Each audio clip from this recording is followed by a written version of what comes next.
भारत में परोसी जा रही है पुरुषार्थहीन कहानियां हैं। बच्चों को क्या पढ़ा रहे हो तुम? मैं 70 के दशक की पैदाइश हूं। मैंने अपने बचपन में आरुणि पढ़ा, मैंने धौम्य पढ़ा, मैंने नचिकेता पढ़ा, मैंने प्रहलाद पढ़ा, मैंने ध्रुव पढ़ा, मैंने महाराणा प्रताप पढ़े, मैंने झांसी की रानी पढ़ी और मैंने वो छत्रसाल पढ़ा कि बेतवा नदी का युद्ध याद अकबर को जब आ जाता था, सुनते हैं सोते सोते अकबर महलों में जग जाता था। मैंने वो पढ़ा, यहीं से प्रकाश भैया की कविता से हमने छत्रसाल पढ़ा। हमने बहन को दिए गए भरोसे पर खरा उतरने के लिए मरने के बाद दोबारा जन्म लेने वाले हरदौल की कहानी सुनी। आप अपने पोते को क्या पढ़ा रही हो जी? अभी एक बिटिया आई थी, बैठी होगी, उसने मुझसे कहा कि आपसे मिलना था गुरुजी।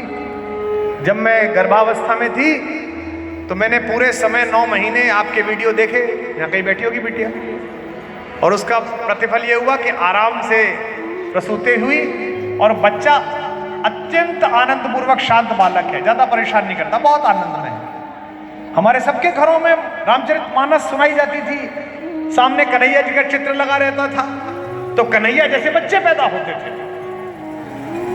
अब दिन भर एमटीवी सुन रही है, दिन भर कुछ और देख रही है, तो बालक भी ऐसे ही पैदा हो रहे हैं। हैरी पॉटर में क्या पुरुषार्थ है? एक लड़का है पगला सा, वो किसी स्कूल में पढ़ने जाता है, वहां उसे एक जादुई झाड़ू मिल जाती है। उस झाड़ू को वो टांग के नीचे फंसा के उड़ता फिरता है। ठीक तो है, ये झाड़ू टांग के पीछे लगा के उड़ाने में क्या पुरुषार्थ है? झाड़ू लेके उड़ने में हमने भी उड़ाया था एक झाड़ू लेके, तो क्या फर्क पड़ा, क्या हुआ, क्या पुरुषार्थ?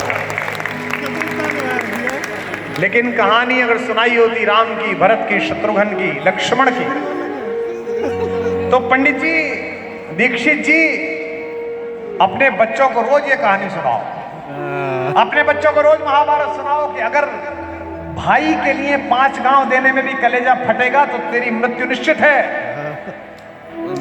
क्या कहने गए थे? शांति मांगने गए थे, हैं? तो दे दो हमको 5 गांव, रखो अपनी धरती तमाम, हम वही खुशी से खाएंगे, परिजन पर हंसी न उठाएंगे। दुर्योधन वह भी दे न सका, आशीष समाज की ले न सका, उल्टे हरि को बांधने चला, जो था असाध्य साधने चला। जब नाश मनुज पर छाता है, पहले विवेक मर जाता है। ये सिखाओ उसे। क्या कहता है दुर्योधन? सुच्चक्रम नैव दास्यामि विना युद्धे न केशवः। हे केशव, महाभारत में कहता है सुई के आगे के भाग की भूमि नहीं दूंगा। दिल्ली में एक करोड़पति परिवार था, नाम नहीं लेना चाहिए, संकेत से समझिए। नोएडा गुड़गांव के आसपास की सारी जमीनें उनकी थी। कम से कम 1,00,000 2 लाख करोड़ रुपए का टर्नओवर का व्यापार था। छोटे भाई को एक फार्म हाउस पसंद था जो 40-50 करोड़ का होगा। दोनों भाई उसके समझौते के लिए बैठे थे फार्म हाउस में। ज्यादा तू मैं हुई तो छोटे भाई ने रिवॉल्वर निकाल ली, बड़े भाई के अंगरक्षकों ने छोटे को गोली मार दी, छोटे के अंगरक्षकों ने बड़े को गोली मार दी।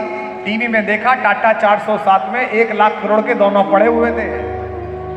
मैंने कहा इन्होंने बिल्डिंगें बनाई, इन्होंने अपार्टमेंट बनाए, लेकिन ये किसी मंदिर में जाकर राम की कहानी ना सुन के आए, वरना यहां ना पड़े होते, एक दूसरे को दे रहे होते।